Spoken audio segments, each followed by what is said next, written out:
Good afternoon, everybody. This is Omar Serrata with the Tilted Lawyer podcast. I'm joined by the unflappable, unceremonial, it's not a word, the legendary IT goatee Brad. I'm cheating on Dominic a little bit because Dominic's How not going to dare be you? available. Oh, I'm gonna tell him all about it, man. It's like, see, you see what happens when you don't pay attention to me. And then I got Brad sitting here in the co-host chair. I'm just kidding, Just like but folks, Megan, though, getting me on that intern wage.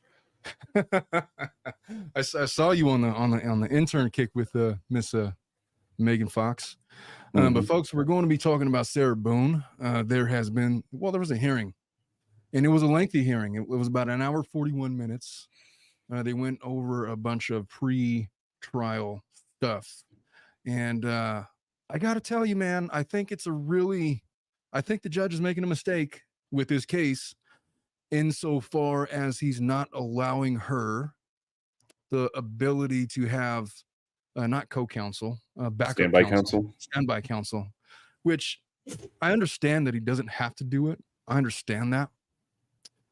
But just in case this goes up on appeal and some empathetic juror panel of appellate judges decides that that's unconstitutional after the fact, I think that you have a real problem on your hands. Now, I know that it's all and good speculation, and I realize that the deck is still kind of stacked against her. I'm just saying, if I'm trying to protect a trial, and they've been litigating this trial for about 4 years now, leading up to it anyway. If you're trying to protect against having a Karen Reed situation, you may just want to let her have standby counsel. What's the harm?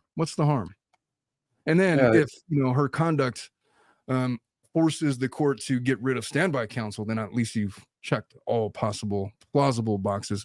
You have not only honored her constitutional rights, but you've gone above and beyond her constitutional rights, and there's no grounds for appeal. But I'm just a lawyer, man. What do I know? But I think the intro, and then sorry, Brad. I'm trying to do this in the podcast where you're supposed to do like the 2-minute introduction and then roll the intro. I know, man. This works a lot better when I have a Dominic to run the controls. Doing my best. I'll see you guys in about 30 seconds. Whatever you might be going through and wherever you might be, this is Omar Serrata with the Tilted Lawyer podcast. I'm here to take your mind off of things. Yes, I'm an attorney. No, I'm not giving you legal advice. We're going to sit and talk like people, as these are the candid thoughts of one practicing attorney, and it's after hours. So have a seat. Feel free to have a drink and join me. Let's get started. All right, Brad, you had some thoughts. I'm bad at this, so don't mind me. No, you're good. So I watched Legal Vices do the recap of that hearing yesterday. It was very interesting because they said they had like 5 things they wanted to go over, and they were done in like 10 minutes. We're like, so then what's the rest of this hour, 30 minutes that we're going to be going over? Yeah, I thought the same thing. I was thinking, why an hour, 41 minutes? They got like a lot of it done really quickly, and then the rest was just them kind of going back and forth over stuff. My wife had pointed out, why are those guys wearing raincoats in court? And I didn't have a good answer for us. I mean, I don't know. Was it raining in Florida or something? Well, they had the Hurricane Tropical Storm Debbie in the area, and the one guy probably got his suit jacket rained on, so he didn't have anything else to put over his shoulders other than his rain jacket. I'm going to have to go on and say unlikely, because lawyers of all people know how to wear suits. And they know how to protect their suits from the elements. I will say that on rainy days, I have, for like 30-second appearances, gone in there with like my coat on and just got in and got out and left. But for an hour, 41-minute hearing, I mean, Well, you didn't show up in the burgundy suit, though. Well, never say never, I guess. I may go upon my retirement with the powder blue 70s look. Something about Mary with the truffles, right? Full on tuxedo. Why not? So Sarah Boone, look, my only deal, I understand the argument. The legal argument is through her conduct, she has waived right to counsel. Under normal circumstances, a person that elects to represent themselves has a constitutional right to stand by counsel unless you forfeited that. And there was a 16-page order that I haven't been able to find online for whatever reason, but Basically, it states that when you waive your right to counsel, you waive your right to all counsel, including standby counsel, and we don't have to give you those things. And then there's precedent for that. There's precedent that says that if your conduct is, has the effect of delaying proceedings and, disrupting things and causing undue delay, then we don't have to honor certain constitutional rights. It says that. But my thing is, she genuinely doesn't know what she's up against. She has no clue how discovery works. She has no clue how to raise objections. How would she even know what to object to? I got to tell you, I've been representing people now for 10 years. I've had thousands of clients now. I have never met a client that has ever understood the evidence code. What you think is relevant evidence is not relevant because of a million different reasons, and you'll never guess what they are. Yeah, it was like 42 rules at least in federal, and that's just federal. Yeah. Now break that down into state, and now every state has their own set of codes, evidence codes, and they all mirror somewhat the federal rules, but they have their idiosyncrasies, and they're dependent on certain jurisdictional avenues. And, for example, they treat hearsay differently in Florida than they do in California, with some of the exceptions, just because there's certain things that are unique to those states. And now my only point is, like, how would she even know that the admissibility of a hearsay statement she wants to get in that has been objected to by the people, that there's actually, exception number 22, I don't know, some kind of exception that, and she can argue for that and get it in. That's kind of the benefit of attorneys. I know lots of attorneys that don't understand the evidence code. I know attorneys that are basically winging it when it comes to evidence, and they kind of just go and they look stuff up as they go, and they don't really fully understand. I know that because I've been to law school. I've studied the evidence code myself. I have gone through the practice of going through that book and, labeling all 23 hearsay exceptions and going through and, whatever, and got myself bar ready for it. And at the end of it, if you ask me to describe what evidence is, what's admissible and what is inadmissible, my answer to you would be, I don't know, it depends. There's just not a bright rule towards certain things. Everything is arguable. Most judges and attorneys are winging it as they go. Well, that's the funny thing is, every attorney will say never go pro se because you need an attorney to be able to fight those things. But then as we've come to find through watching these hearings through LawTube, Megan Fox, and these other persons who are focused on these cases and watching them live, there's a lot of times where it seems like, you've got your big three objections. You've got, objection relevance, objection hearsay, and there's very few times where you're actually arguing the minutia of a particular objection. Yeah. It's generally, I'll tell you why. I will tell you why it's valuable to argue minutia. It's not because you're right. Oftentimes it's just because you're trying to disrupt the logic of the judge. True. And call into question what is an admissible piece of evidence, but you confuse the judge with minutia. It's a trick. I've done it myself. I've seen people do it to me. It's just a thing that you do. And what's up, Dominic? The benefit of having an attorney is knowing and being comfortable enough to lodge those objections. Because if it's your first trial, I know what she's feeling, man. She's getting ready for a nationally televised trial. Yeah. Everything that is happening to her in court, she doesn't understand why it's happening. All she wants is discovery. She doesn't even know what she's entitled to. She's asking for money for expert witnesses, and she doesn't even know what the experts are going to specifically say. She's having to review discovery in like a manner that I would never feel comfortable reviewing it. My understanding was that she's going to have to review certain evidence inside the courtroom with like a little laptop using a thumb drive that they prepare for her. Well, I can clarify some of that. So what they're going to do is she's in the court or in the jailhouse. She has access, or she will be allowed access to a laptop with thumb drives of all digital evidence. and she can review that to her heart's True. content from 8 to 4 p.m. Right. And then she said, well, I want the banker's boxes too, because when my laptop gets taken away at 4 p.m., I want to be able to review that stuff. But she had argued previously that she has no privacy and she's not going to have anywhere to store any of these evidence. I feel her on that. You know, I know that it's funny and all, but I feel her in that. How in the F is she supposed to prepare for trial in a jail cell on this little laptop? I can't imagine it's going to be any earlier than like the 2013 Windows XP edition. And then, you know, she can't go on the internet, I don't think. And if so, she's asking for internet access for research purposes. Which is valid, but they have a law library, I guess. But all of the restraints that they're placing on her is making it impossible for even an attorney to prep for a trial. When I prepare for a trial, I got 2 big ass computer screens on my desk and a laptop. I usually have papers all strewn about.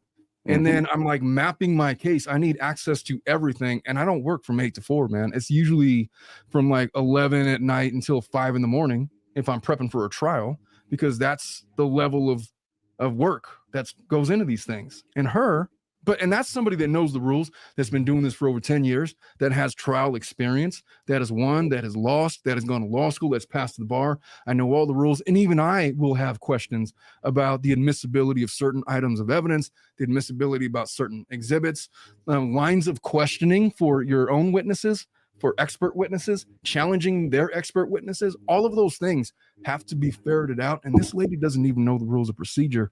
It's just a little bit much to overcome for anybody, let alone somebody's been sitting in a jail cell for the last 4 years. It's really setting itself up. I'm basically making an appellate argument without trying to make it, for the fact that this trial is inherently unfair and not affording her due process. And is a direct violation of her constitutional rights pursuant to the 6th Amendment, regardless of whether or not she waived it by conduct, and whatever other amendments you want to throw in there. They're laying the groundwork for her to possibly be able to argue that down the road, is all I'm saying. The funny thing is, I know Jeff made this argument as well, is that if she's not going to raise substantial objections, then her appeal is going to be even harder. So they're going to have to, they're only going to be able to go after that 6th Amendment case and just be like, she was given less than 60 days to be able to review her entire case file between the hours of 8 and 4 when she's not able to look at the physical documents, and then try to be able to make a presentationable defense on her own accord. It goes deeper than that, though. I mean, 100% yes. I could not prepare for trial in 60 days, not a nationally televised. I know that it's a simple fact pattern. I know that she was playing hide and seek. She zipped up her boyfriend in a suitcase, fell asleep, ends up dead. I mean, that's basically the case. What evidence are they going to produce? I mean, I imagine there's going to be toxicology. There's going to be, I don't know who the exhibits or what the expert witnesses are going to come on to say, but I would imagine she's going to lodge some kind of battered spouse syndrome defense that's not going to work. But she's charged with 2nd degree, which in Florida, it doesn't even require intent. It just means that her actions were so contrary to the human condition, such as we're going to charge you with murder. The depraved heart murder is basically what it is. Sarcasm, thanks for the 10. She says she made one good point with the media seeing the evidence. I don't think the media is going to see the evidence, though. They're going to probably not be allowing the media in the courtroom when that happens, I'd imagine. Well, that was the thing, is so she's getting this evidence in the courthouse, and for any physical evidence, the suitcase and anything like that, that's currently, bagged up, zipped, document tagged with all of the relevant information for chain of custody and whatnot. And they said, well, for a typical lawyer, what we would do is a lawyer would request access to the evidence warehouse, and then CSI and the prosecution would come and participate in this visit. Well, if you're in a jail cell, you can't go to the evidence warehouse. So where's the only place that the judge can allow you to be? And that's in the courtroom. But because it's in the courtroom, then in theory, the press having access to a courtroom and the procedures going on within the courtroom, they would make a complaint and say, we need to be able to have access to this on First Amendment grounds to ensure an open, fair process. And they go, well, but the problem is that this is pre-trial information that could be broadcasted to anyone in Orange County, which could taint the jury pool. Yeah. So we cannot allow that. So that's a to really be broadcast. That's a really simple fix. I think the judge even said that. Well, I guess on that day we're just going to probably not be allowing the media. I think that's the solution. I mean, we have to work with what we have, and I don't think that honestly, I don't think the media is going to raise that big of a stink over what they would won't be confidential evidence. But she was at least right to raise that point. I guess in terms of being able to prepare, I would not be able to get ready in 60 days. By the way, I know you've seen her ad for attorneys? I think I saw of it. I didn't read the whole thing. Well, let's read it together, because I got to tell you, to be honest with you, there was a good half a second where I thought that maybe I could take on this case and then go to Florida and get like a pro hoc vice representation or something. So she writes this after she had disqualified her 8th public defender through her conduct. And by the way, her last public defender, I forget her name, but she was known in that community to specialize in dealing with problem inmates, problem clients, hard clients to deal with. She was really good at it, and she couldn't even get it done. She's like, the hell with that, done. So this is her ad to attorneys. She says, inmate seeks an attorney looking for a prosperous challenge. Are you ready for your close-up on national television? Are you zealous with a side of Keen? That's my favorite line of the whole thing. What the hell does that even mean? A side of Keen? Right. What is the definition of Keen? Dictionary definition. Keen. Keen means sharp, eager, and intense. Okay. Zealous with the side of, I guess that's used correctly. But still, show the world who you are with your original creativity, which is redundant. Creativity is by its nature original. Extraordinary expertise, confident ingenuity. Qualifications must include, if it was like the late 1800s, this would be like an A+ advertisement. You know what I mean? It's really well done. Qualifications must include being trustworthy, honest, passion-driven, open-minded.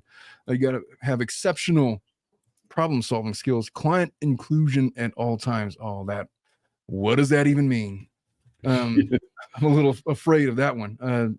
Team orientation, collaboration, extreme efficiency in listening, communicating, understanding. You see, that's the problem. That's where me and her would not get along. I'm not going to listen to her all that long before I tell her that now she needs to listen to me. I've heard what you have to say, but now you need to hear what I have to say because your life depends on it. And then she's going to go full on Karen mode on me. And I'm just, you know what, Your Honor, I want to withdraw. But at that point, the judge would be like, you knew what you were getting yourself into, counselor. You're not getting off this case. And which is why there's no attorneys taking on this case. Dedication to success, possessing a winning mindset, capability of excellence and representation. It's nothing wrong that she's using these words to look for an attorney. What's scary is the fact that she's going to be the one determining what these words mean to her in your her. And it's just not going to work out. I'm sending you the 16-page order. Oh, thank you. Thank you, sir.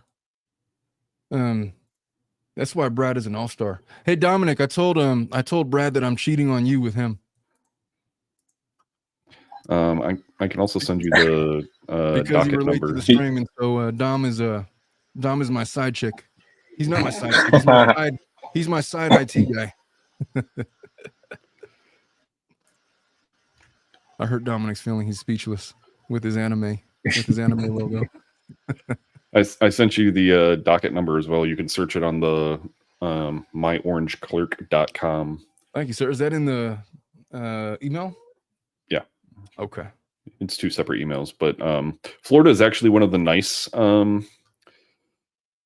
counties because they require all non-sealed records to be public, so that all gets published on the internet, within 24 hours or so of when it actually goes live. So, all right. So I have this. You said you sent me 2 emails. What was the second one that you sent?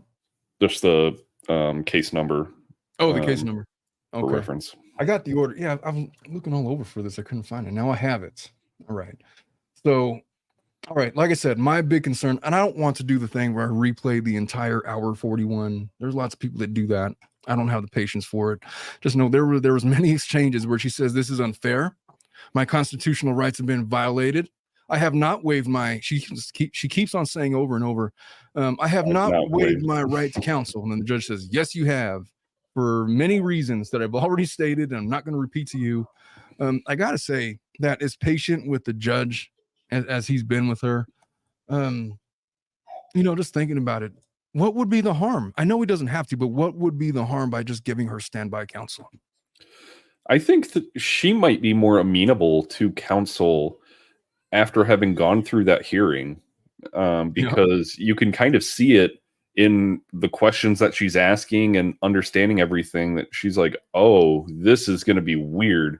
And that's even with the, I don't know if it was the jail system or the prosecutors. They're like, we'll give you model forms so that you can write objections and motions and all these things, just because we're nice people, because they don't have to do that.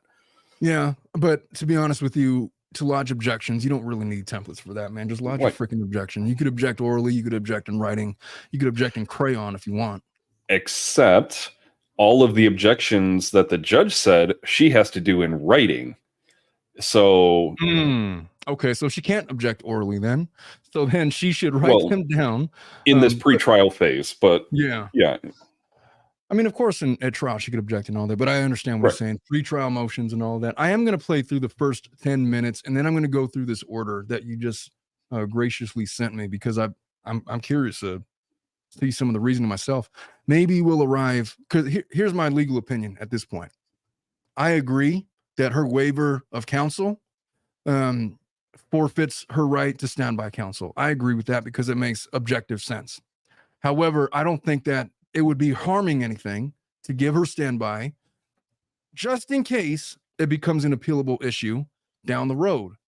Now, I don't know if they cited a case that was directly on point, where they had somebody that had, through their conduct, had 8 different attorneys withdraw from their case, and then thereby forfeited their right to every counsel. I didn't hear him say that, but I'm going to review in his order what he meant by that, because maybe that'll shut the door on it. But in the event that it is a case of first review and the appellate court determines that it's not fair to have her, while she's openly telling you she doesn't want to represent herself, stating over and over that she doesn't know what she's doing, stating all the reasons why she does not have the not just the wherewithal, but the resources or the facilities to be able to properly prepare for this trial, absent some kind of help, citing the fact that even attorneys that would be preparing for this case would at least have, a paralegal or two, the ability to go work after hours, access to the internet, access to all this other stuff.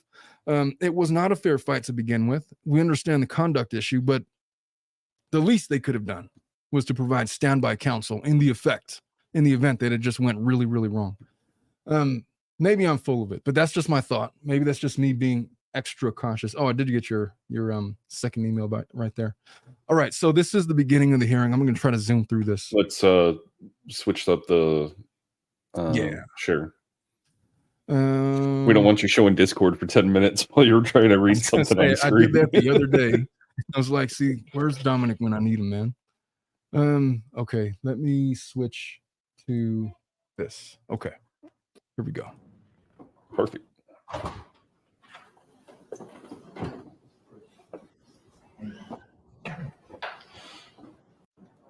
That was filed on July 30, 2024. State, have you had the opportunity to review all of Ms. Boone's motions? Yes, Your Honor. Okay, all right. Ma'am, I want to go through each one of them and hear from the state, from yourself, and from JACS. We're going to start first with y'all can be seated, you don't need to stand, thank you.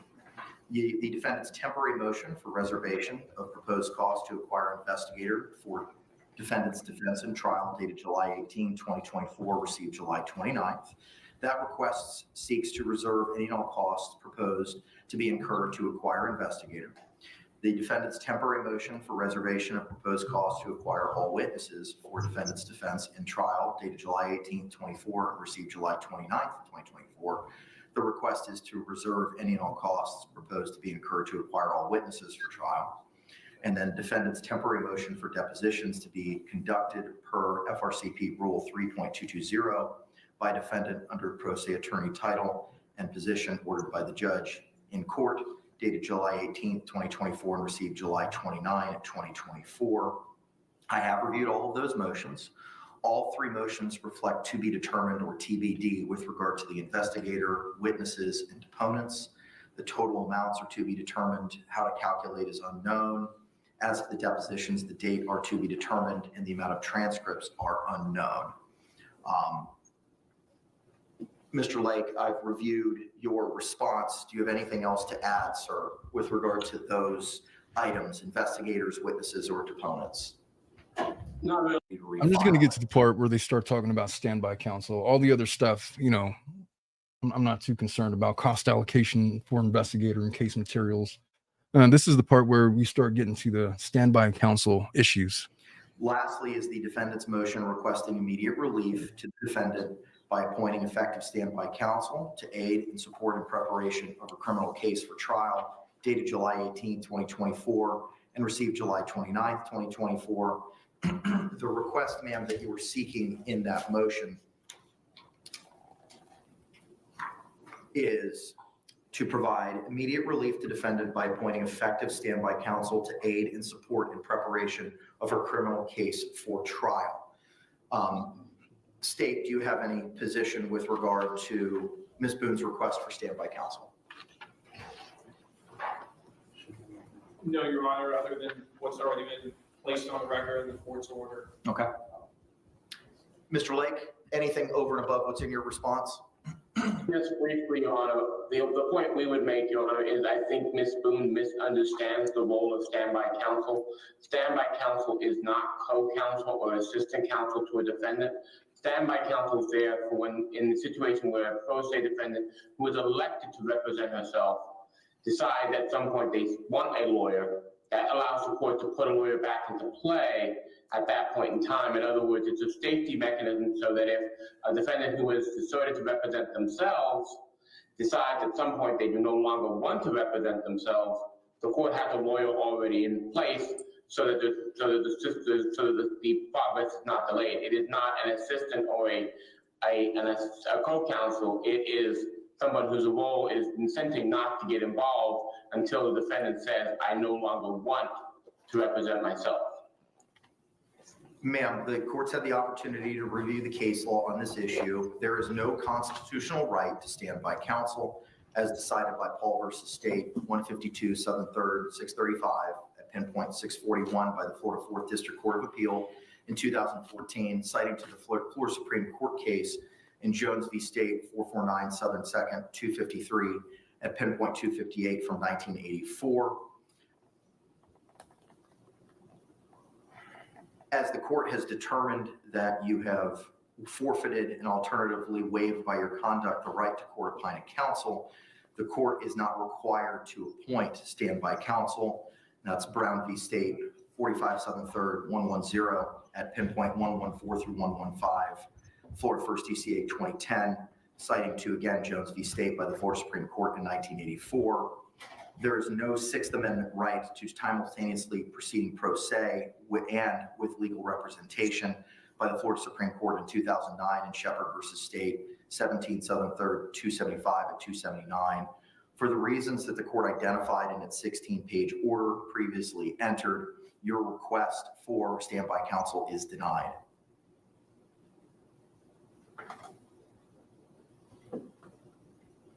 Do you have any other questions, ma'am, as to the court's rulings this morning? First off, I do not forfeit my right. That was your judgment. And also, I feel that I should have had some type of evidentiary hearing prior to your decision. So I could have better explained myself and you could have had a better understanding. So by you denying my standby counsel, which thank you to him for explaining to me what specifically it is. I don't want to be pro se any longer, so I didn't want to be pro se in the first place. And again, you, in my opinion, unlawfully denied me or didn't even suggest an evidentiary hearing in order for me to avoid or try to go about a solution or remedy so you would understand.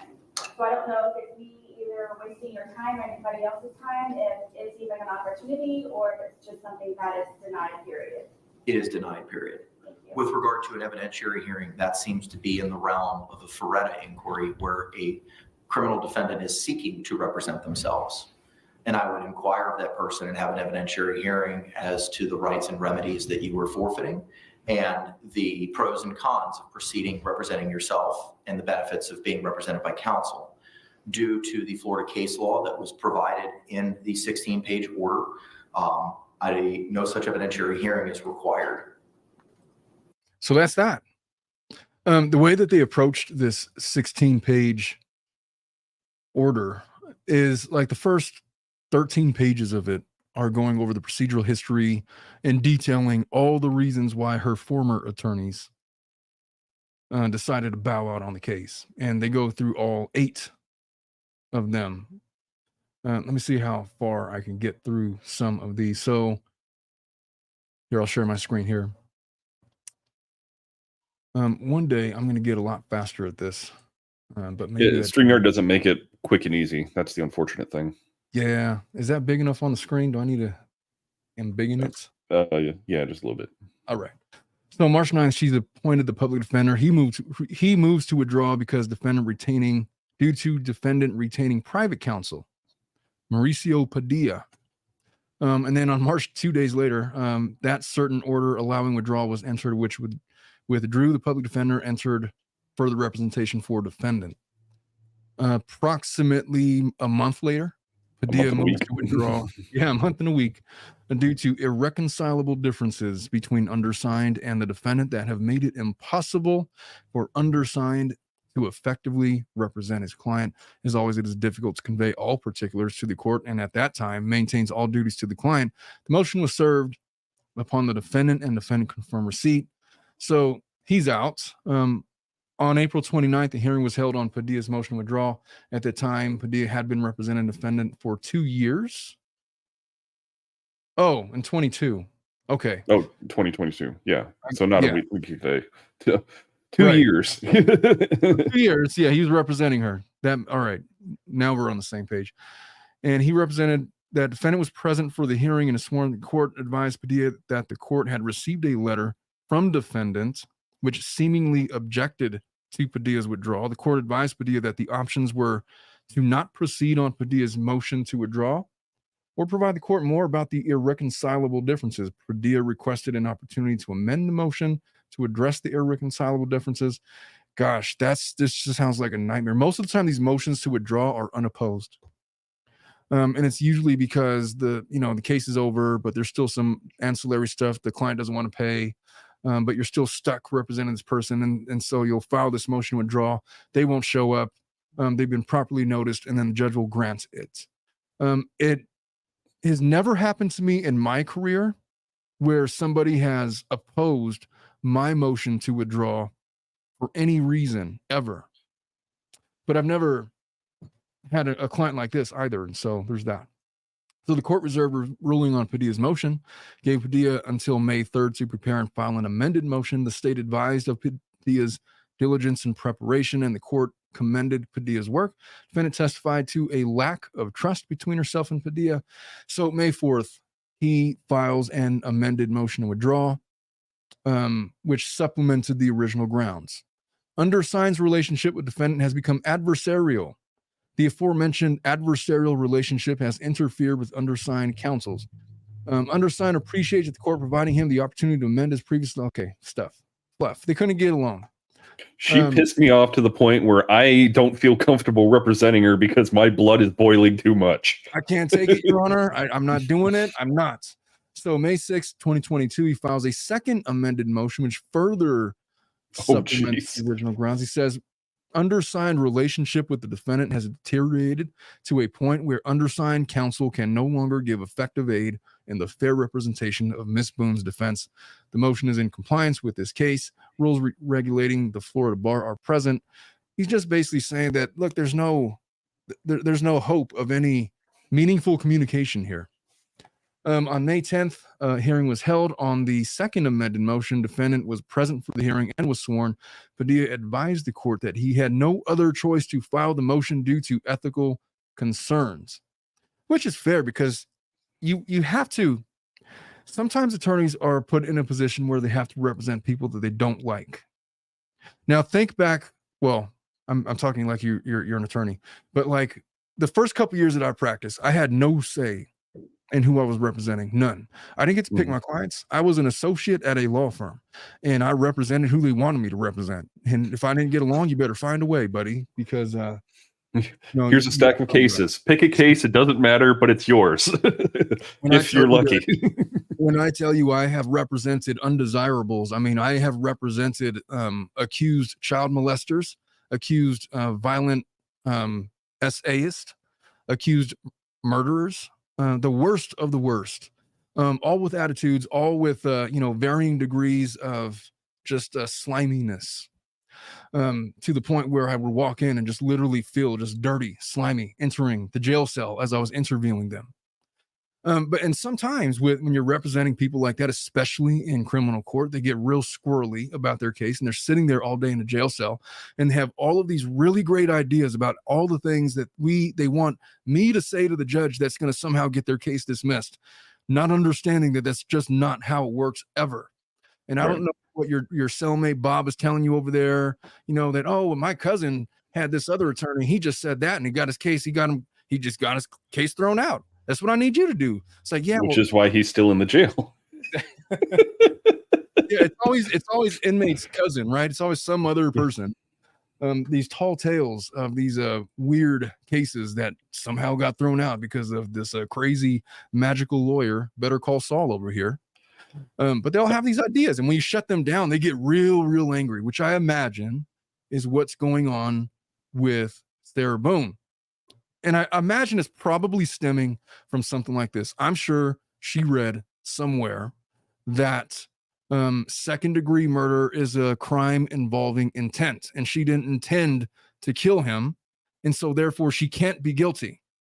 And I'm thinking that because at one time when I heard second-degree murder, I was like, okay, but how are they going to get over the intent issue? Oh, because in Florida, they don't have that as a requirement. They go by a depraved heart killing, basically, conduct so detrimental to the human condition to render it guilty of second-degree murder, which doesn't require intent. So it's different. So when you're trying to explain to her that and showing her the laws, and now she's walking out of meetings and now she's getting defiant, now she's getting belligerent and calling her attorneys like duds and, chumps or whatever she was, those attorneys were citing. And that's probably what was going on in those closed door discussions with her and her attorney. I'm speculating. So anyway, state expressed concern of a strategy to allow defense. Oh, okay. So May 10th, there was a hearing. Padilla advised the court that he had no other choice to file the motion due to ethical concerns. Defendant confirmed that she wanted to terminate Padilla as her attorney. So the state expressed concern of a strategy to allow defense attorney after attorney to represent defendant, which is indeed what happened, which would have the effect of delaying proceedings. And we're 4 years after charges have been filed. We still don't have a trial. The court advised defendant of the state's concern regarding a strategy of defendant being unhappy with every attorney and advised defendant that the dangers of self-representation, and they sure did over and over and over again. Then she gets public defender number 3. So June 6th, public defender moves to withdraw.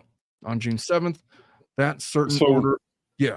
The one thing about this, calling him attorney 3, I don't know, because I don't think we went to the very top. They said the public defender was switched out for a private attorney.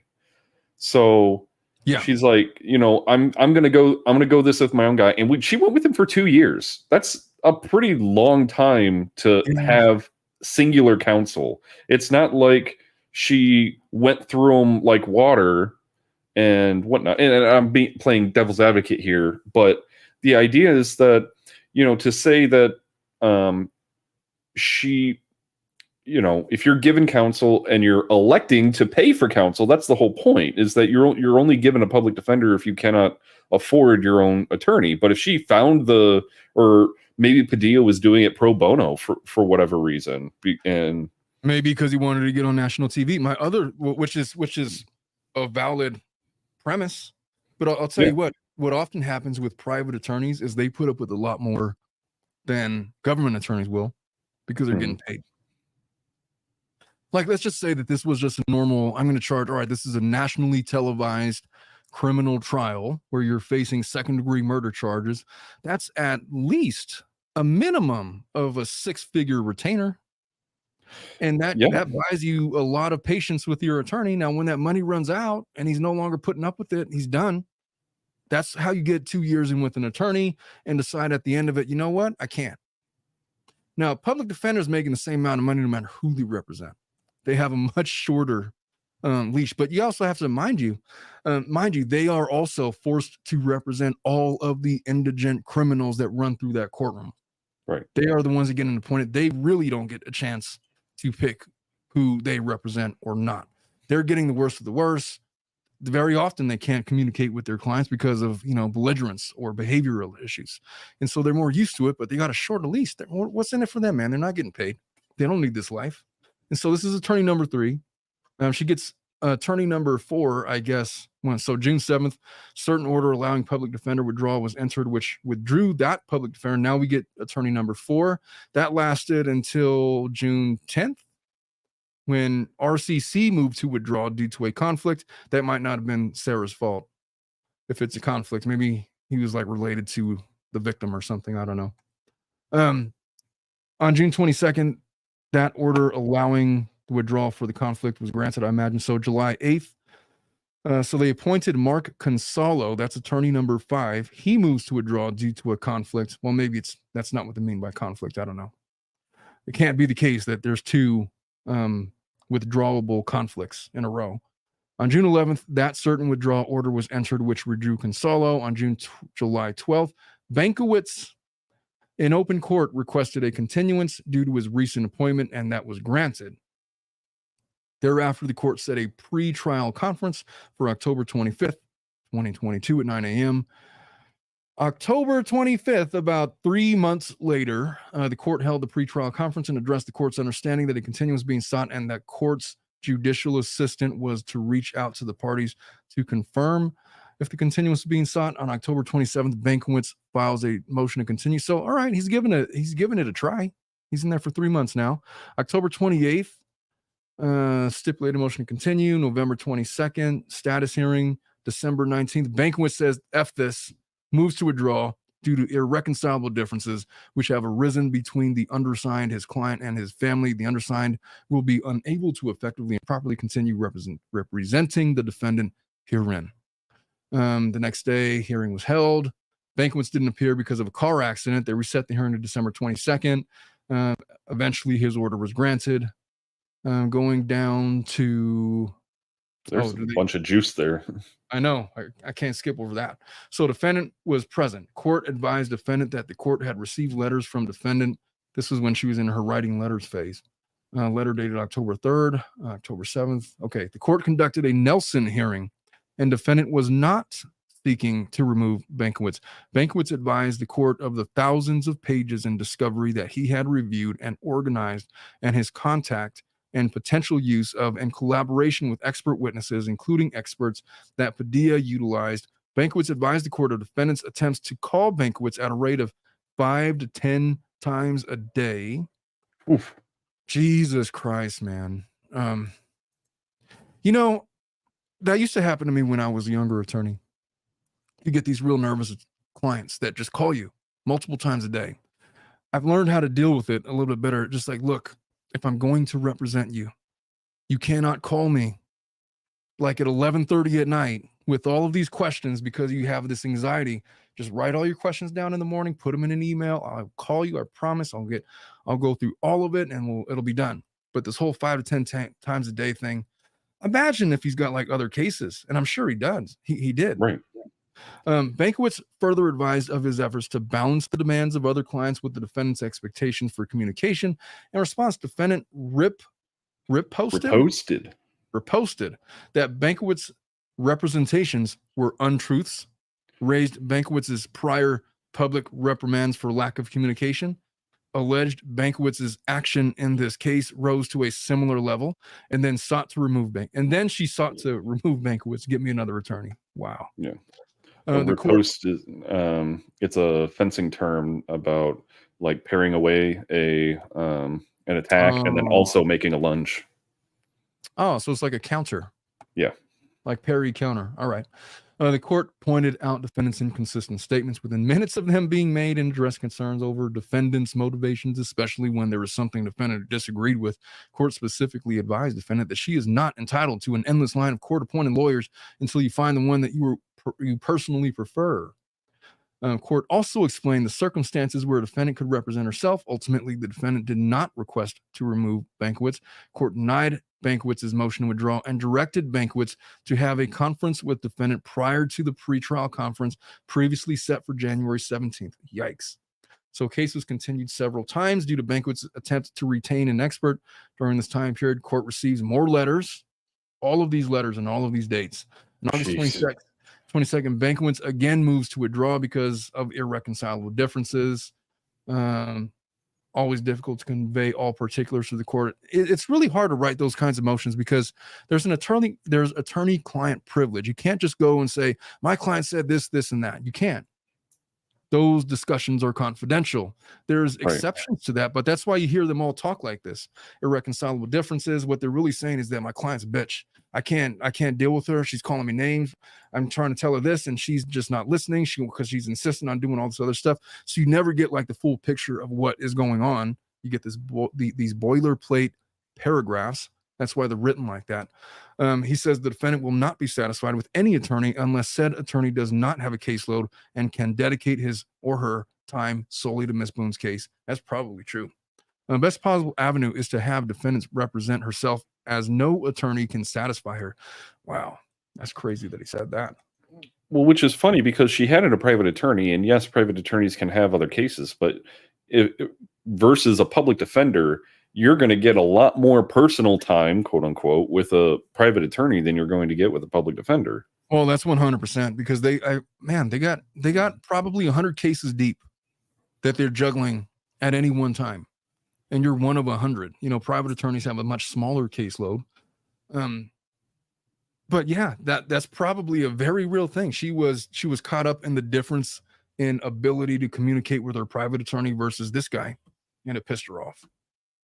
So September 8th, they hold a hearing. Bankowitz addressed defendant's derogatory statements, calling him a dud or a buffoon. I remember this guy. And berating behavior. The court advised defendant that the court had received all of her letters. The court's colloquy of defendant and her acquiescence to Bankowitz's withdrawal. The court granted Bankowitz's motion to withdraw and appointed Winston Hobbs, attorney number 7. And then they did more stuff. So on October 30th, they had a conference. Hobson advised to his conversations with defendant. He files a motion to continue on January 16th. Motion to continue. Motion withdraw on February 1st. So he's in for how long? October to February. That's a decent amount of time. 4 months. Yeah, irreconcilable differences again, but not limited to ethical considerations. So February 9th, they had a hearing. Hobson addressed a number of issues.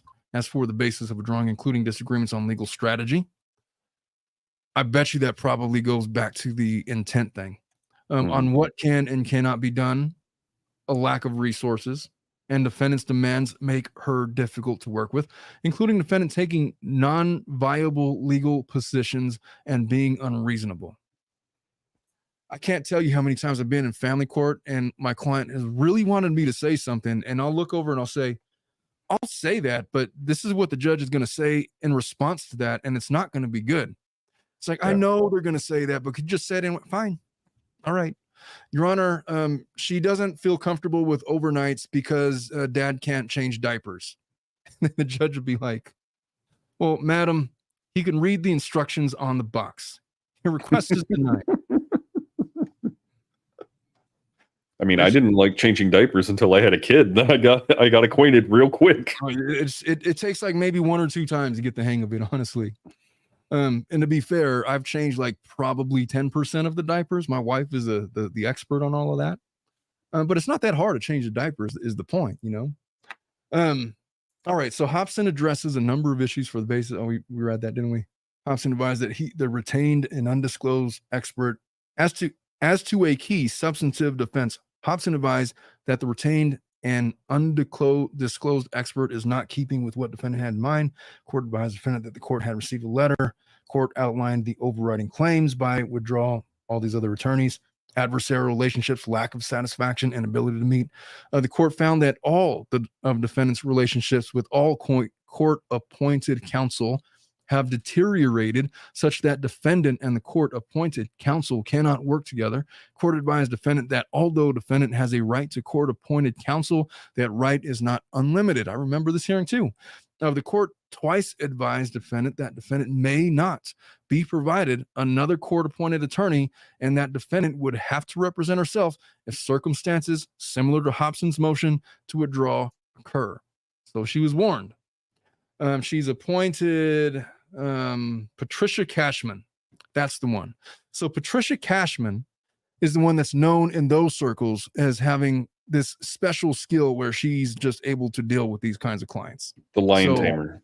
Yeah, the lion tamer, exactly. The snake charmer. On April 12th, 2024, there's a status hearing. Cashman advises about depositions going to June 7th. She addresses unavailable dates of trial. Wait, here we go. Yeah, I'm skipping over stuff. Advise the court to, thereafter, defendant advised the court. All right, defendant was present for the hearing and was sworn. Thereafter, defendant advised the court to walking out at multiple meetings with Cashman, which was confirmed. Cashman utilizing a pretend judge to oversee defendant and Cashman, launching multiple attacks on Cashman's professionalism and providing the court with letters dated June 4th, 24 and June 7th of 24, and both of which were filed on June 21st of 24. Cashman advised to her efforts and time spent on the case so far, about 20 hours. Cashman addressed disagreements on legal strategy, again, including defendants attaching importance to issues that may not be legally important. In riposte, defendant accused Cashman of lies and half-truths. June 11th, she moves to withdraw. You're going to say something, Brad? So what that sounds like is she gets all the files, she reviews it. She's like, okay, I have a gist of what the state is going for. So she goes, we're going to do mock trial. Yes. And we're going to have fake trial or fake judge sitting there and is going to try and make make these, doing a tilted court kind of thing. Yeah. Yes. And she says, utilizing the pretend judge, everything that Sarah is putting out there is getting denied. So then she gets frustrated and walks out. She's like, I'm tired of this. Y'all aren't listening to me. So I'm not even going to deal with this. That's exactly what happened. That sounds exactly like what happened. I've done that many times. Hold like a little mock trial. Yeah. Cross-examine them and have somebody play the judge or, use it to test certain legal arguments. It happens. And so she's really doing her damnedest to try to give it the old college try here. So the one thing that concerns me though is, when did Cashman go onto the case? She came on the case. So June 11th, she's withdrawing. Cashman is here on February 9th. So this is the interesting thing. So from February 9th to the beginning of June, she says she spent 20 hours on the case? No, I don't think she meant 20 hours on the case. I think she was talking 20 hours in meetings with Boone. Yeah, because she qualified it. Let me go back to that paragraph. Where did I see it's right there. It's at the bottom of that page. Bottom of this page? Oh, yeah. So Cashman advised to her efforts and time spent on the case so far, 20.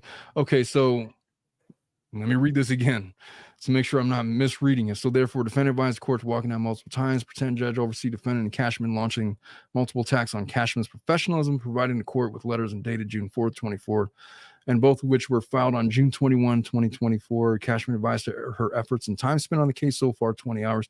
Cashman addressed the disagreements. So from June until, what did we say, February? February to June, 20 hours. Like, well, I could tell you what, that's probably par for the course. And that's probably a lot more than you would get under normal circumstances with a public defender. Time spent just on your case. If they're not immediately prepping for trial, they're not looking at your case for all that long, honestly. So that actually kind of tracks. And actually 20 hours is quite a hell of a lot of time.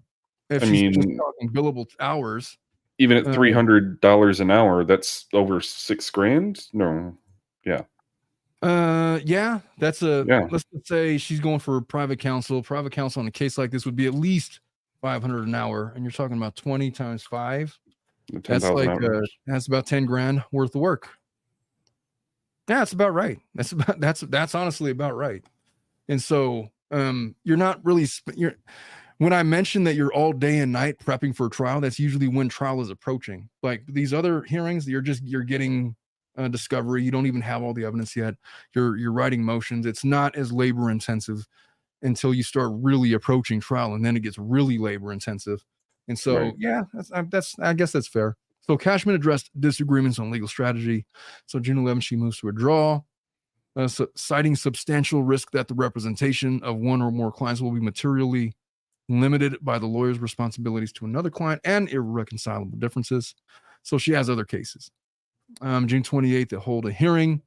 Her withdrawal was granted. At no time has defendant refused to accept the services of any of her 7 appointed attorneys. Now, here's the law. Well, so that statement is actually pretty not right.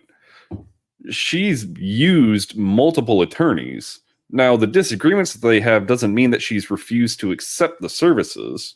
It just means that the attorneys didn't want to meet the full obligations due to what they mean by that is she's never refused the appointment of new attorneys.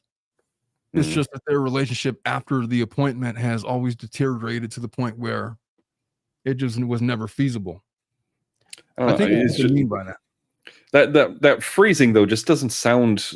It is awkward. It is awkward. And to be honest with you, this order is poorly written. It's got like grammar errors and spacing errors and all of this stuff. And so I don't know why they honestly didn't need to add that little tidbit there, but they did.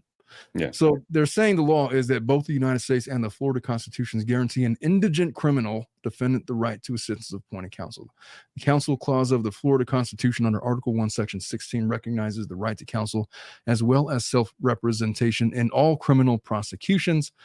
Forfeiture of right to counsel. A defendant in a criminal case can forfeit a right to court-appointed counsel. A forfeiture is an extreme measure that flows from the defendant's abuse or manipulation of the right to counsel and results in the defendant being required to represent himself, even though he has not waived counsel and may still want legal representation. Forfeiture is a judicial response that adapts the course of the legal proceedings to the defendant's choice to engage in misconduct that undermines the legitimate exercise of the right to counsel. That's set forth above. Defendant's recalcitrance to the attorneys who were not conflicted, outs, antagonism, hostility, attacks on professionalism, personal attacks on Padilla, Bankiewicz, Cashman. Each of these attorneys were required to withdraw. It has become apparent to the court that defendant will not permit herself to be represented by anyone. And then they cite this case, U.S. versus Travers. Additionally, the withdrawal of 8 different attorneys, 7 of which were court appointed, leads to a determination that defendant has forfeited his right to counsel. And then they cite Watson v. State, receded from on other grounds by Waller v. State. Under Florida law, the facts at bar amount to a binding forfeiture of the right to counsel. As the court finds, defendant has forfeited the right to court-appointed counsel. Under Florida law, there's no obligation to conduct a Ferretta hearing or to otherwise warn a defendant of the dangers of proceeding pro se, even though she's already kind of been warned of those dangers. Right. Waiver by conduct. They say a waiver by conduct requires that a defendant be warned about the consequences of its conduct, which he was over and over again. Yep. A defendant was twice advised that another court-appointed attorney may not be provided. On May 10th of 22, defendant was advised about the dangers of self-representation, and they're just kind of going through how they checked off all these boxes. Instant case has been continued 16 times for issues regarding counsel. On June 26th, 24, this case has been pending 4 years, 3 months, 5 days from the date of the filing of the information on March 23rd, 2020. That means that she has been locked up for 4 years. That is crazy. Yeah. And they haven't even had so much of as a bond hearing to determine whether or not he could potentially be released. As far as I know, she's in for murder. I think I don't think that she was going to be getting bond. Well, she still has a right to the bond hearing. The fact that it's second-degree murder doesn't foreclose upon her right to request a bond. Even if the chances of her being granted a bond were minuscule. You know what I mean? Because on Friday, she's having this right to, or what did they call it? Right to freedom of movement or whatnot. Is really weird sounding motion that they're going to be hearing Friday morning. That it's not a bond hearing, but she's like, well, if I'm going to be representing myself, I can't be in shackles and I can't be, tied down in front of myself. So provided court security is enough to be able to restrain her from, running away, or they put that's what we were talking about in the Darrell Brooks case. They're always talking about the possibility of putting a shock collar on his ankle. I think he did have a shock collar on his ankle, if I remember correctly. I know that there was a lot of talk about him having a shock ankle. Yeah, but it was it'd be interesting as to whether or not they'd be like, okay, you get freedom of movement, but you're going to have this 48 volt quadruple D battery attached to your ankle, and it's going to go off if you try and do anything funny. I'll tell you what, if I was judging this case, I would give her standby counsel, because who gives a shit? I don't have to do this, but nobody says that I can't do this, so I'm doing it. And then I'm going to give her, what do you want? Do you want the full first floor of the legal law library at, I don't know, University of Florida Law School or something? Transport her there and back, and give her, whatever she needs to prepare, just to make it fair. You could have people, they do that kind of stuff all the time on these work release programs. Why not? Put an ankle bracelet on her. She's going to be monitored at all times. I don't see a reason not to do it. If she has to prep for her own trial, she's got 60 days to do it. We're having a trial in October. It doesn't sound like this judge is keen on continuing anything, despite her inability to represent herself. One of the interesting evidentiary things is she was wanting access to her phone, and she wanted to pull stuff off her phone. And they're like, no, you cannot turn that phone on. That is a part of evidence, and nothing of the sort will be done. Yeah, that's a ridiculous request. You wouldn't get the phone, but what you would get is the digital the image copy of the phone, which is, you have it in whatever state that it was, the image was taken way back when. But no, you can't have your phone. What the hell kind of request is that? Yeah. And so, okay, so you have this allowing defendant eighth. Where did I leave off? 4 years, 3 months, 5 days. Days have been pending for this long. Actions speak louder than words. Although defendant's words seemingly reveal a desire to go to trial, however, as set forth herein, her actions and inability to work with court-appointed counsel are repeated over and over, allowing defendant to her 8th court-appointed attorney, her 9th attorney overall, will only serve to delay the case further and encourage defendant to persist in efforts to prevent the resolution of the case on its merits, concept of which was first brought defendant's attention on May 10th, 2022. That was back when Padilla was representing her. Defendant complains that Bankowitz and Hobson failed to meet and communicate, and when defendant is provided court-appointed counsel who will meet and communicate, Cashman, the ways and means of meeting and communicating are unacceptable to defendant. I'm not sure what would be acceptable to her at this point. Like, does she want to be like at the Ritz with all the comforts and, hors d'oeuvres and, have everybody just like watching Netflix or whatever and communicating. She's in a jail cell. She's going to be uncomfortable. And I understand she's fighting for her freedom. There's no amount of comfort to quell her anxiety at this point. It's just not. It's the nature of criminal law. One of the things that was interesting about that is it didn't sound like she was too concerned about her freedom. Through all of the objections that she made during the hearing, she was more concerned about the media and the attention that she was going to be getting than the possibility of being locked up for life. It is odd. Even if it's a moot point, you always have a bond hearing, even if it's to be denied the right to bond. Okay, we're going to set bond at $1 million. I remember hearing statements that she at some point was saying, "Oh, I'll be able to bond out because all of my fans will pay the bond for me." I'm not sure how many fans she has out there. Yeah. Not with a haircut like that anyways. You never know. But she says that, she says she has all of these fans. And I agree with you. She seems to be very keenly aware of the media and their influences on this case and what everybody's saying about her. But you're right. She's never asked for a bond hearing, as far as I remember, as far as I know, in 4 years. So there's that. So upon completion of, all right, as a condition of, this is the order. Yep. Her motion to withdraw as counsel filed June 11th. Oh, we're talking about Cashman's request. So, remember this order was a month and a half ago. Okay. I got you. I see where we're at in time. All right. Yeah. As a condition of withdrawal, Cashman will provide the court. And so he's just explaining it. Defendant Sarah Boone has forfeited her right to court-appointed counsel. Alternatively, defendant Sarah Boone has through waived by her conduct, her right to court-appointed counsel. The trial management conference is going to remain. Fifth case shall remain specially set for trial, any and all pretrial motions and stuff. All right, so that was that. So they don't really get to the question of standby counsel in that order, which is concerning to me as a person that is not wanting to have this raised on appeal. Because she's going to go to trial. She's going to get obliterated in trial. Oh, yeah. She's going to be sentenced to probably 15 years. That's my prediction. I think the max in, I think the sentencing guidelines in Florida is 15 to life on second degree. Don't quote me on that. I'm going off of memory. But it's, in my opinion, I already saw that one, didn't I?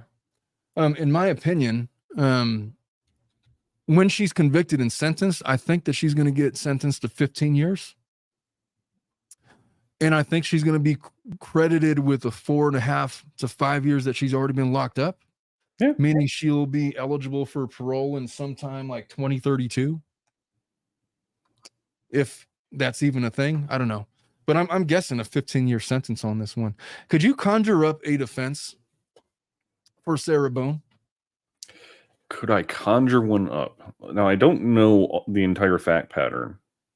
Well, but I found this article today on News Nation, and it purports to have a possible defense for Sarah Boone. I'm going to read it to you. It says, previous attorneys representing Boone said that they planned to use a battered spouse defense, which a News Nation legal analyst said may be the only defense available to Boone. Mark Najame, a criminal defense attorney, told News Nation in 2023 that Boone's lawyers would have a tough road for them to go through if they were going to use that as their defense. Florida they do recognize battered women syndrome, or battered spouse syndrome, I should say.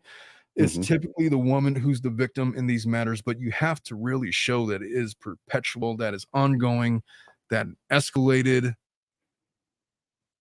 and that the second-degree murder charges.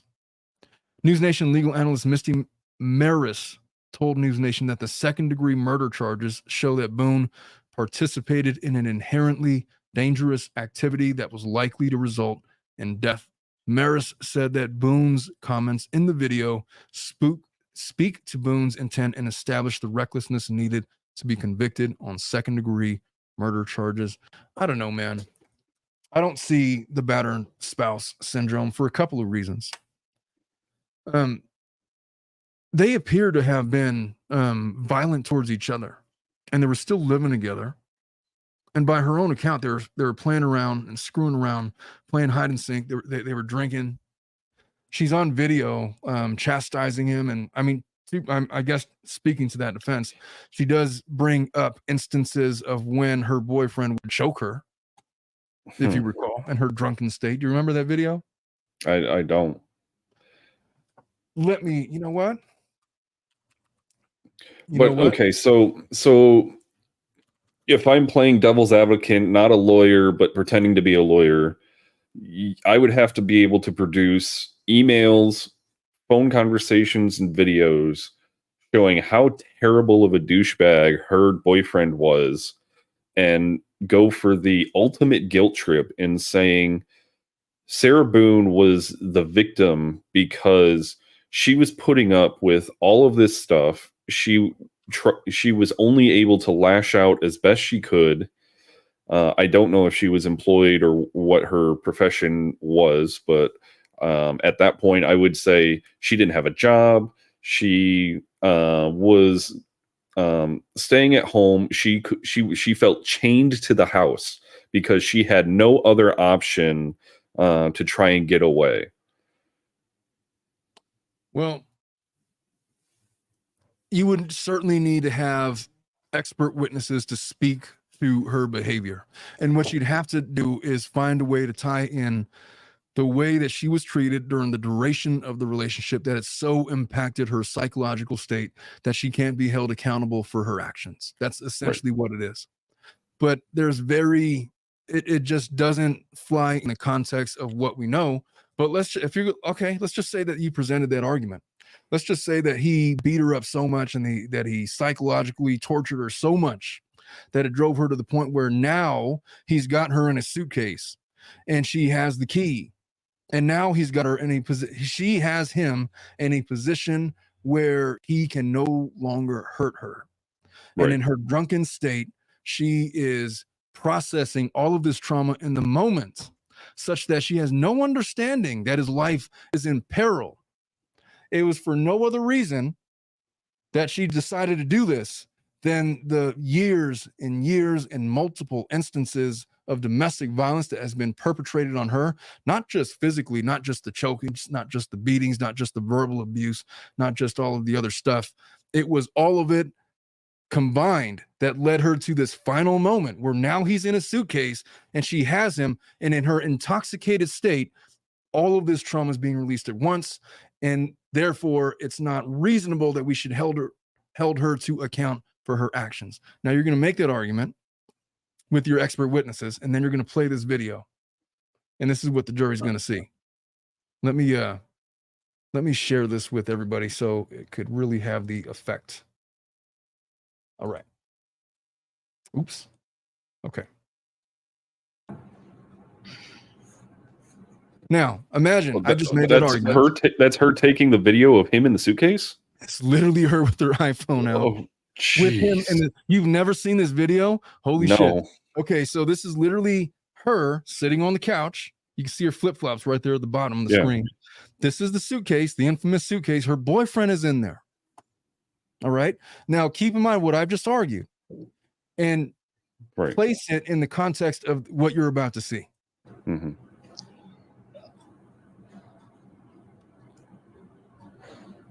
Sarah.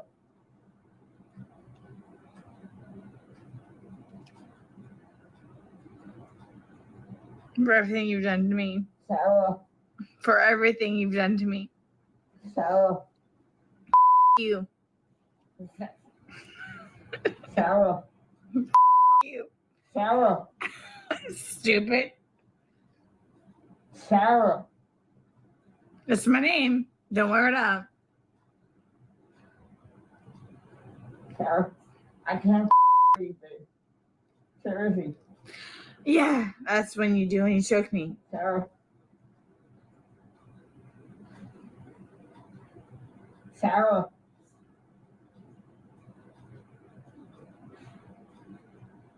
Sarah.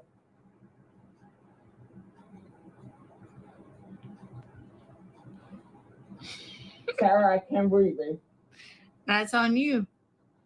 Sarah, I can't breathe. It's on you. Sarah.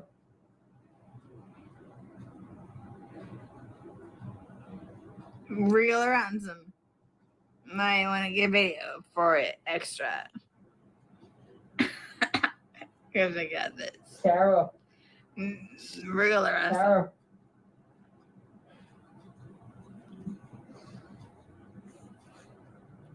Sarah, I can't breathe, babe. Oh. That's what I feel like when you ching on me. Sarah. Breathe, Sarah. Yeah. You should probably shut up. Sarah. Shh. She moved him? What was that? She moved him? Yeah, she literally moved him. Jeez. To be fair, I don't know if she moved him or he just like moved himself by jumping around in there. But oh my God. It gets deeper. Like there's also allegations that she threw the suitcase down the stairs or something like that. Oh man. So, but yeah, this is this last 20 seconds here.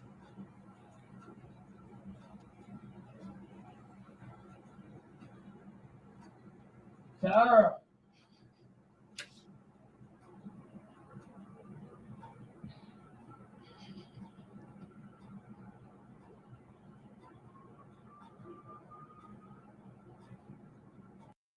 Yeah, so that was it.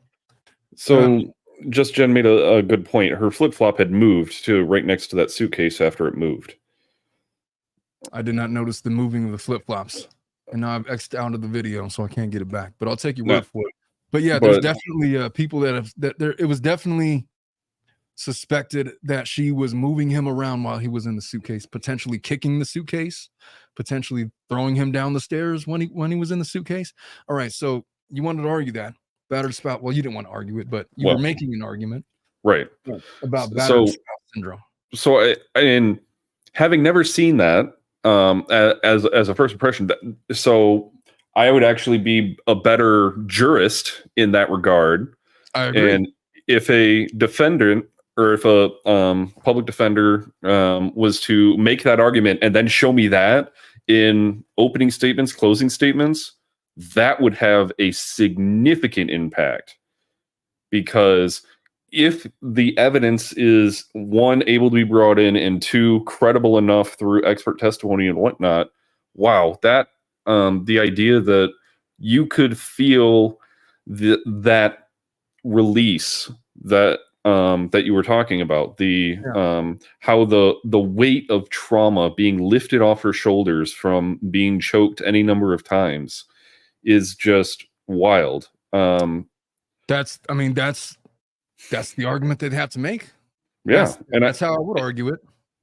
And I mean, it's definitely going to be on the states to prove no, she was being abusive, and this isn't the first time she put him in a suitcase. She's done it multiple times, or and then say you had put somebody in a situation like that, but you wouldn't put a lock on it. You wouldn't make them feel so hopeless with no respite of being able to be recovered from. Kickbox Mom says that this is the second video. There's another one at 11:12. The first video was at 8:20 with him in the suitcase. She's toast. Well, I'll tell you what. I was able to get you to consider battered spouse syndrome might be a thing. Yeah. But imagine if it was her arguing that. With the way that she's conducted herself in court for the last couple of years. How far do you think she's going to get with the jury with the way that she speaks? And would she even know enough to be able to make that argument to begin with? It's going to be difficult. But I would counter that is if she doesn't put up a Daryl Brooks style of argumentative BS, yeah, being a pro se defendant, she has the opportunity to almost narrate through witnesses if she's able to get them to come to the on her behalf, to be able to try and lay out this narrative of being a battered woman. And to be able to do that in the first person may be better. However, she's going to run into the pitfalls of whatever she says. As soon as she goes on cross, she's going to get torn apart, because Oh yeah, for sure. the state's just going to start picking it off one by one, be like, well, you had the opportunity to take him out. And he goes, well, no, I was feeling this sense of calm come over me in my drunken state, and I was unable to do that. And he goes, well, okay, that was the first hour. How about the second hour? How about the third hour? To be fair to her, though, she was literally, I mean, you heard her speech. She was literally, she was lit. Like 0.25 probably. Easily. 3 times the legal limit. I mean, she might have fallen asleep during part of that, and then woke him back up, and then took a second video, took a first video, and then took a second video, and then just fell asleep for good. And to that regard, it starts off as an innocent night playing games or whatever, dominoes, or I don't know if they were playing dominoes, but they were playing games and drinking, and then she gets them there, and then this flood of trauma comes front and center. And yeah, it's real effed up. The guy didn't deserve to die like that. But if you're going to have a defense, that would be the one. I mean, the thing that the people who are contrary to oh shoot, I can't think of his name. Mr. I Can't Breathe out of Wisconsin. George Floyd. Oh, yeah. George Floyd. The thing that everyone says is, when someone says I can't breathe, the act of saying something means that you can breathe. It might be difficult to breathe, but you can breathe. And at some point he did asphyxiate. But you're running out of air. It doesn't mean you don't have air. I mean, I feel like that's myth. You could definitely breathe when you can't breathe. Or you can definitely talk when you can't breathe. You might not be able to breathe sufficiently to maintain life. Yeah. And so people that I heard that when I was a kid. I just don't think that's how that works. Avid Reader says, if you look at the interview with the ex-husband, she is aggressive while drunk. The new boyfriend was aggressive back. A match made in hell. I sympathize, but don't buy battered wife. I don't know, man. I got Brad to buy it for at least 5 minutes. You know, has something. She's got something to argue anyway. Yeah, it's certainly a matter of that. And, because I haven't followed this case, I know people have talked about this case. But to dunk on her, basically, not to really address the merits. Yeah. So it's certainly a matter of, and I think that comes to the matter of when it's first presented to you in the same way that a jurist is going to see it. You're going to have a lot of things to be able to understand and see, but it comes with the provenance of the evidence that's presented to you. In the same way, and we just went through this with the Laura Owens case. It's a matter of you can spin a story. She can stand and she can tell a story, and it sounds believable. But as soon as you bring the evidence to show all of the things, it starts falling apart very quickly. Well, here's my retorts to that, because I hear what you just said. I hear what Dweez said. What sinks her is the interview she did with the police along with the body cam. Ren comes in and says she should have never talked to the cops. She should have just shut the F up and requested an attorney. Yeah, she should have done those things. But if I'm reading between the lines, I think that she really didn't remember her taking the video that she took. She just looked like, what do you mean there's a video? And then she, like, in the moment is like having a flashback WTF moment. I really don't think that at the time she thought that she was responsible for this. That was a realization that came about upon her discovery that the cops had this video. And because she was talking real confident, like, I didn't mean to do this, I didn't do that, or whatever, we were doing this and that, and we were having fun. And then this video about her taunting him while he's trapped in the suitcase. And then she's like, she has this oh shit moment. It's not like Laura Owens. Laura Owens always Well, knew that she was lying. Well, yes, in not trying to confuse them in that way. I'm talking about more the presentation of evidence at trial and how that can affect a story that's being woven. But if she was at in I don't know, we don't have toxicology or anything to look at, but if she truly was at a 0.25, there's a very high likelihood that she was so blacked out she would not recognize that she had a video. That was my thought. That was my initial thought. And that's why I was thinking that, that's why I was thinking she's probably guilty, and sentencing, she'll probably get the minimum, 15 years or whatever.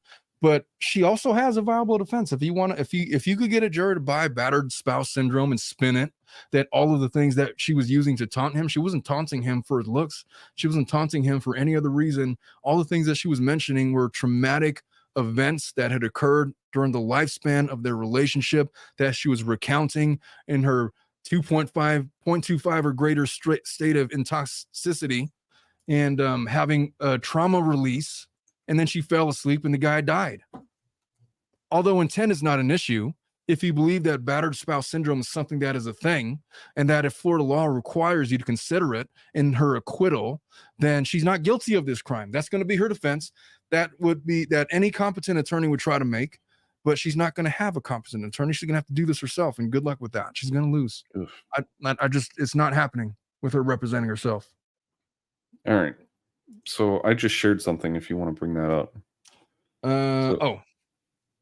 So this. Dominic got me. Forgot Dominic was there. What's up, Dominic?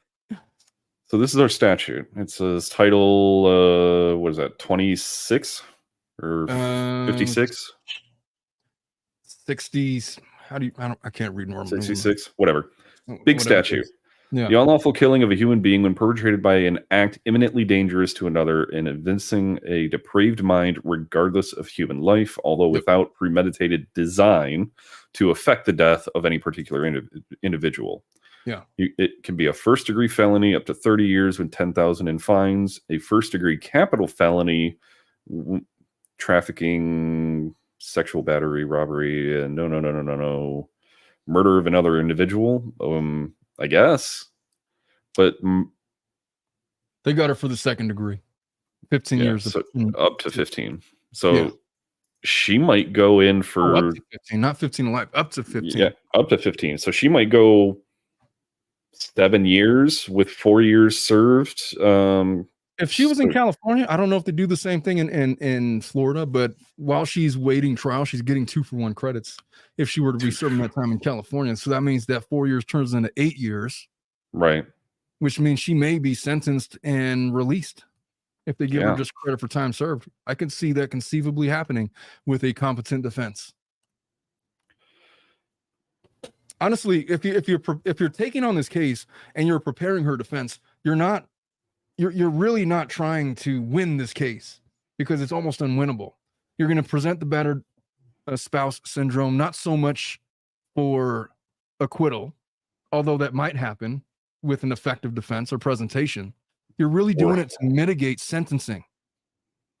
Or get the hung jury. You might hang a jury, but let's just say that they convict her because they're standing on business. And then we get to sentencing, and now the judge is considering all the mitigating factors, of which you had a really good argument for battered spouse syndrome, and he sentences her to time served. You get a PSI that's really favorable for whatever reason, and with the but the thing is the jury going to be the one giving the sentence, or is it going to be the judge? Oh, the judge is going to be the one sentencing. The juror, they just get to say guilty or not guilty. The sentencing is for the judge in their discretion. There's certain exceptions to that don't apply here. So does the judge now the judge shouldn't, but does the judge see all of the times that he's had to admonish her because of her conduct with her attorneys after the sentence has already been given, and then try and formulate how does this all fit in? I'll explain. I'm assuming that this guy is going to be the trial judge as well. I don't know would for imagine sure, so. but I'm assuming that he's going to be the trial judge. He's not supposed to consider anything that isn't in the record. That means somebody had mentioned she has prior arrests and a prior record. The judge doesn't get to consider it if it doesn't come in as evidence, even though it's a thing, So at some point, somebody's going to bring up her past criminal record to the extent that it's admissible. And only if it's admissible, meaning that just because she has prior crimes, that doesn't mean that it's coming in to prove that she has the propensity to commit crimes. It's only coming in if it's relevant to the case, and if it's far more prejudicial than probative of the relevant issues, then it's not admissible. So her conduct during the hearing, unless they could tie it into some relevance to the incident that happened in 2020, the judge doesn't get to consider it. Now he knows it happened. Right. But it's not part of the record in terms of the appellate record, in terms of what the judges or the jury is supposed to consider as evidence. The jury is the one that takes the evidence, decides on guilt or innocence. The judges, they get to consider the sentence. But the conduct with the lawyers is part of the record, but it's not part of the evidence of the matter at trial. So you have the trial record, which is all the evidence that's admitted. Like, in other words, like, just because you had a hearing on Wednesday, you don't get to pull up the transcript of that hearing unless it has some relevance to the trial.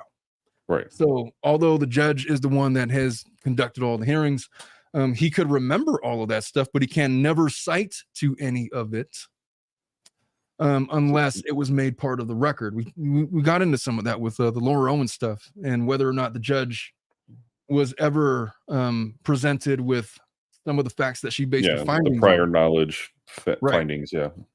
And I had thought that maybe somebody brought it up and that wasn't made part of a record, and she was remembering that, or as opposed to her finding it on social media.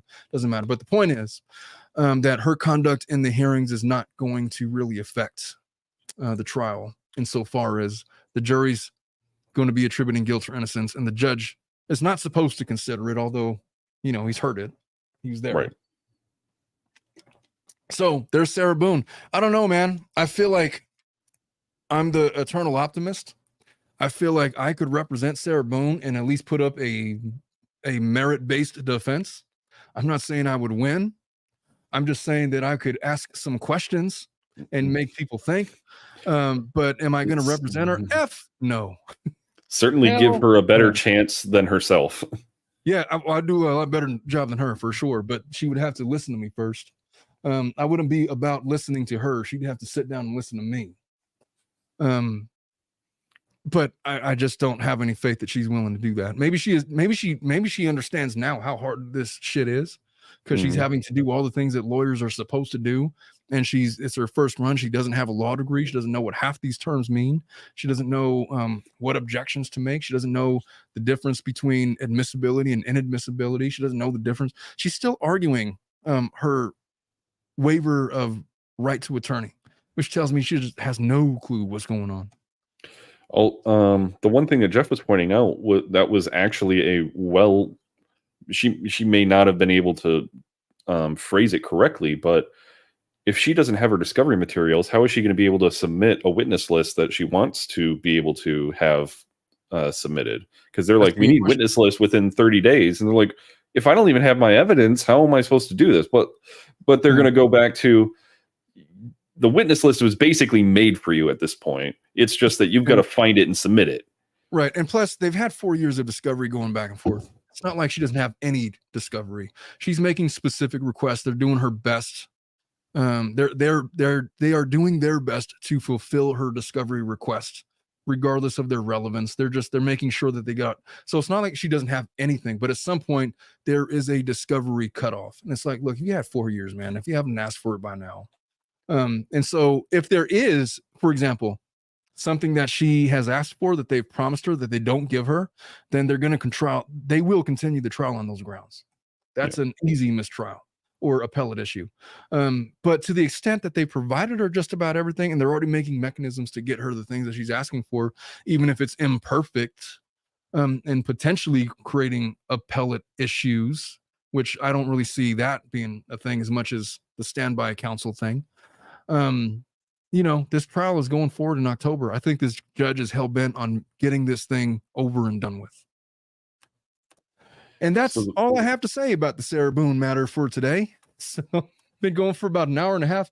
I got to make sure that I'm not too late, because last time my wife ripped my ass because I forgot that I was like 6:45 before I got out of here.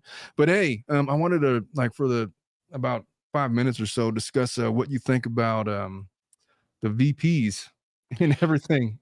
I So know I that don't you're a know. Trump guy. Let me just set the context, man. Yeah. I don't know shit about policy for either side, man. I have not gotten head deep into the candidates. I am still declaring myself a political free agent, but I gotta say, man, I feel bad for JD Vance. Mhm. The guy 100% presents as a douchebag. He's just not the guy that I would go have a beer with at the bar at the end of the day. You know what I mean? He's weird. He may or may not have had sex with the couch. I don't know if that's a true thing or not.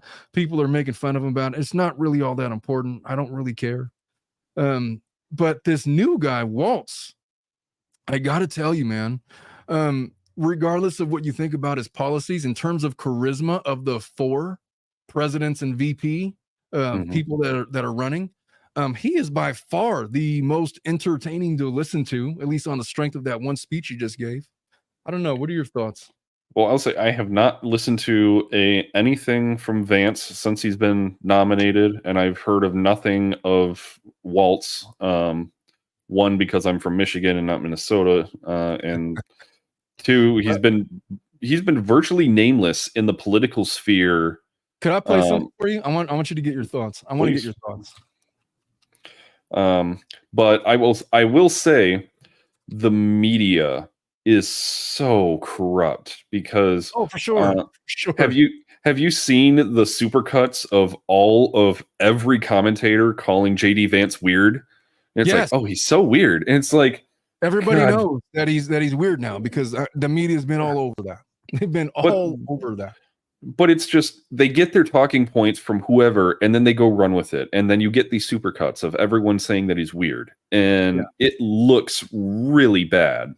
But to be fair, I mean, I know there's supercuts, man. I know there's supercuts, but Vance, I've tried to listen to his retorts on like a Fox News or, whatever media outlet he was going on, and he doesn't do himself any favors. He's just not a very charismatic guy. You know what? He's a smart guy. I have no reason to dislike him. I found it interesting, and I don't even know how true it is, but I heard that prior to 2016, he really didn't like Trump that much, but nobody in the Republican Party liked Trump back in 2016. I will say I'm skeptical on Vance, because he was a never Trumper, and then now is suddenly falling in line. And so that's why I'm really concerned about him. And it's just really odd.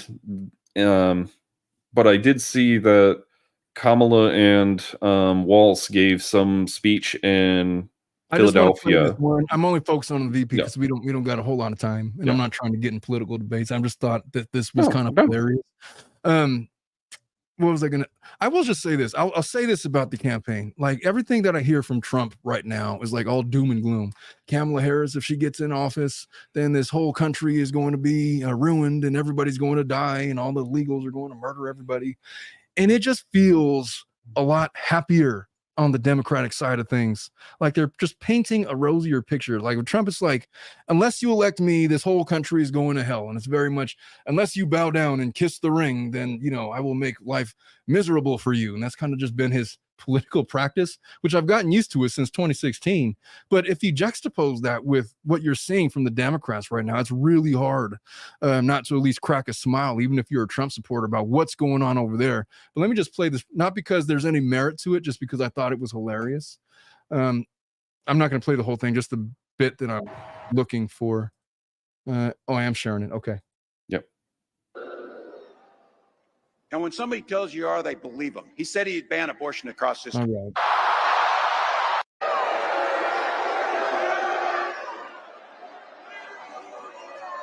JD Vance literally wrote the foreword for the architect of the Project 2025 agenda.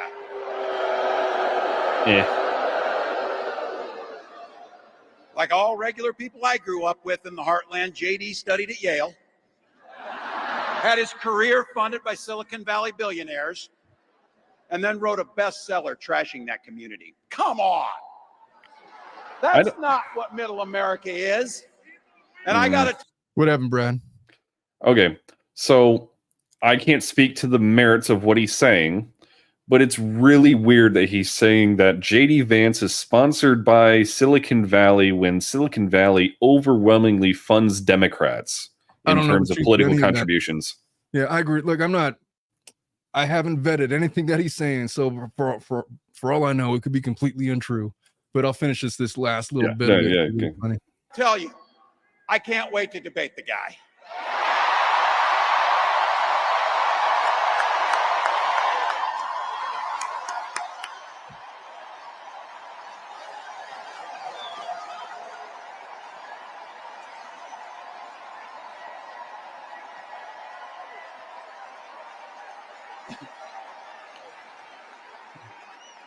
That is, if he's willing to get off the couch and show up. Oh, that's nifty. You see what I did there? It's like the ultimate dad joke. Yeah. I like how they've got the controlled wristbands that whenever there's a break in his speech, that all the lights start going so that they can get the wave going. Yeah. I got to tell you, pointing out just an observation of mine that I made. I just have to say it.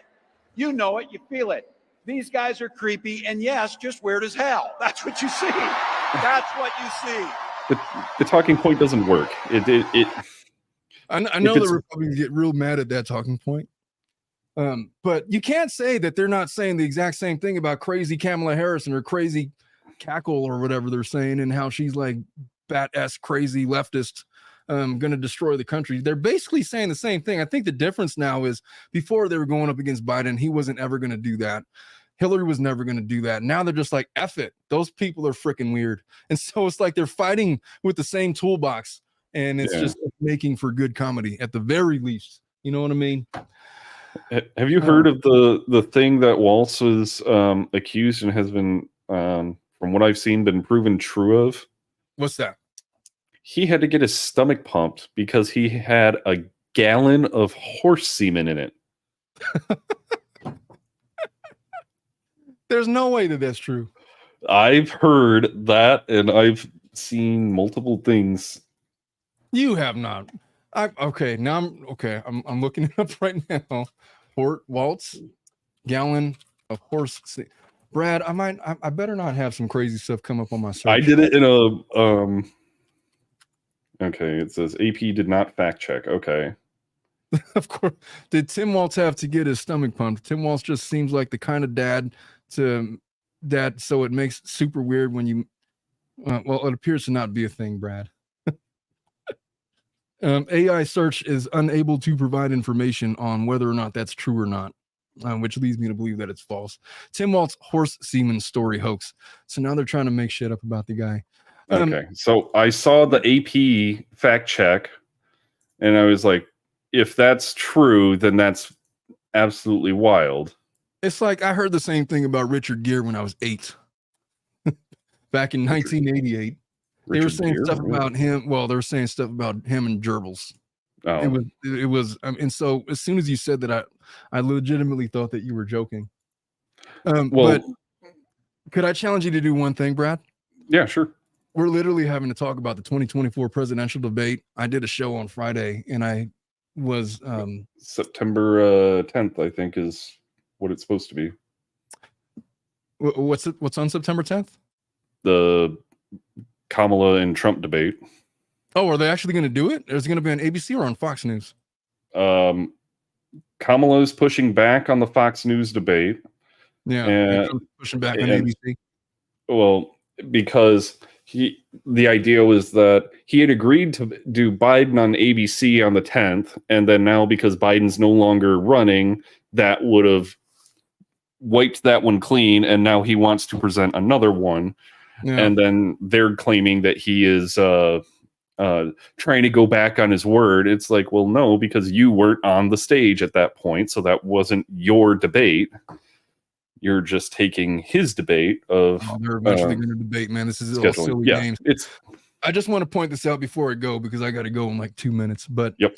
I just wanted to point out how we're talking about the 2024 election. Yep. And literally the topics of conversation that we have brought up in this discussion is how JD Vance has sex with couches.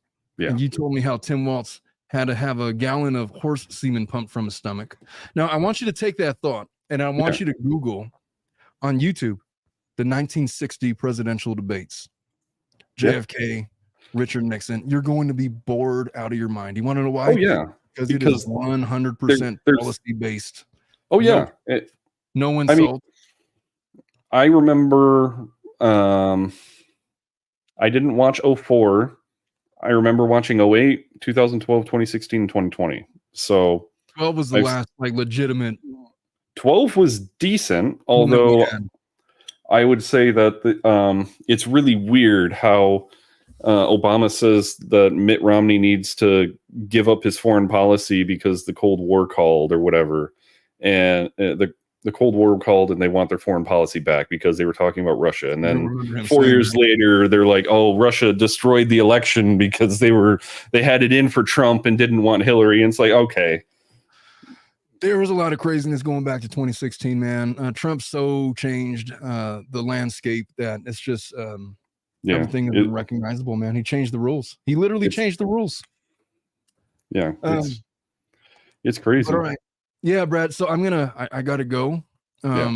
But it was a pleasure to have you on. I really enjoyed my time with you. I appreciate for the invite. I hope to continue to have me on. Yeah, man. Whenever you want.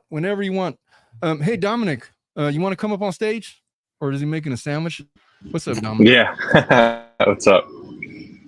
I wasn't really cheating on you. I was just I needed a co-host today. And you weren't showing up until 5 o'clock.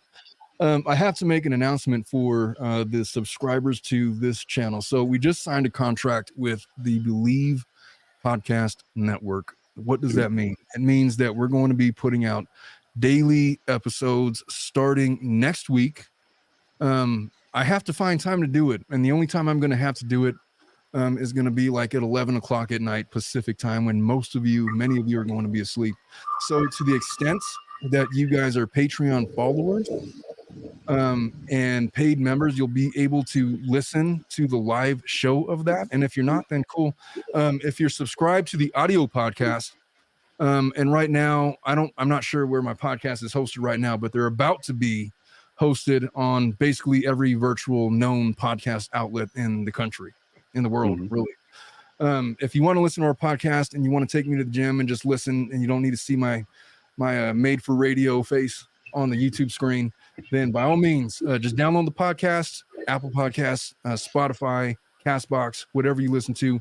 We will be there. And like I said, starting next week, we're going to start doing a daily version of this show, 30 to 60 minutes long, depending on things. We're still always going to go back to our roots, which is our Friday long form 3-4 hour podcast. We'll still do that. But we're just going to start putting out a lot more content. I have to let you guys know that there's going to be advertising on those shows because the Believe Network is going to control that advertising aspect of it. But if you want to listen to the shows ad-free, I'm going to make that available to our subscribers, to the Patreon. I may end up creating a YouTube membership-based thing. All that to say is there's lots of changes. And so I look forward to it. And I just wanted to make that announcement. I'm excited about it. And I hope to see you guys out there on the warpath. I don't know. Hey, Dominic, are we doing a live tomorrow or no? You're asking me. I don't know. I'll tell you what, if there's a good reason to do a live tomorrow, then I'll do one. If not, we're for sure doing our live show on Friday. I don't think that Ileana is going to be joining us for that one. So Melissa's going to be filling in. But we will see you guys either tomorrow, but for sure around Friday, 10 Pacific time. And that's it. I love you all. Thanks, Brad. Appreciate you, man. Yep. We will see you later, guys Brad. Bye-bye.